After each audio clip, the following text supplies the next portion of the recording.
7 taon mula sa Europa. Nagamot na ba ang kanser ng bayang ito?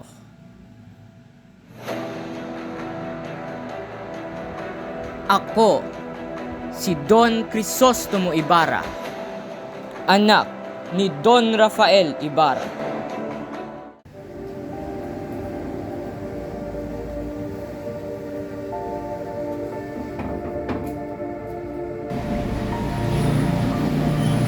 Kapitan Tiago, nagagala kitang makita muli.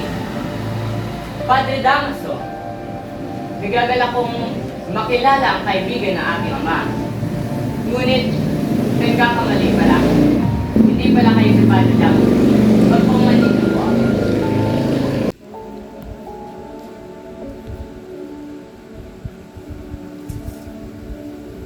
Ang bahay ni Kapitan Tiago at ikaw, Maria Clara. Kitang-kita mula rito na tila tala.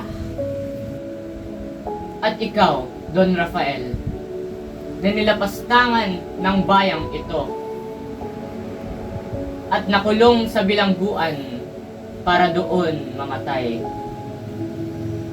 Tila naiisip ko na ang iyong sinasabi.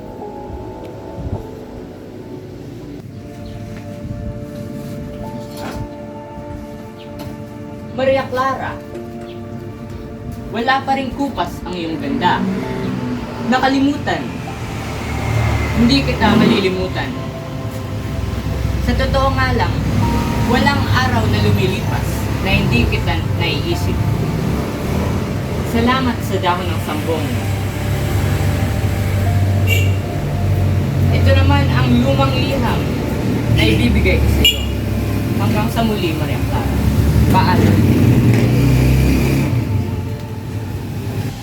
Padre Salvi, ano ang ginawa mo sa bangkay ng aking ama? Si Padre Damaso ang nagbigay ng utos. Marapat na humanda siya sa susunod naming pagkikita.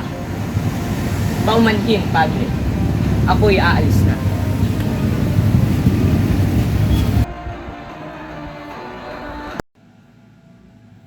Maaari ko bang gamutin ang kanser ng bayang ito? O lalaganap at mananatili ang sakit ng ating lipunan?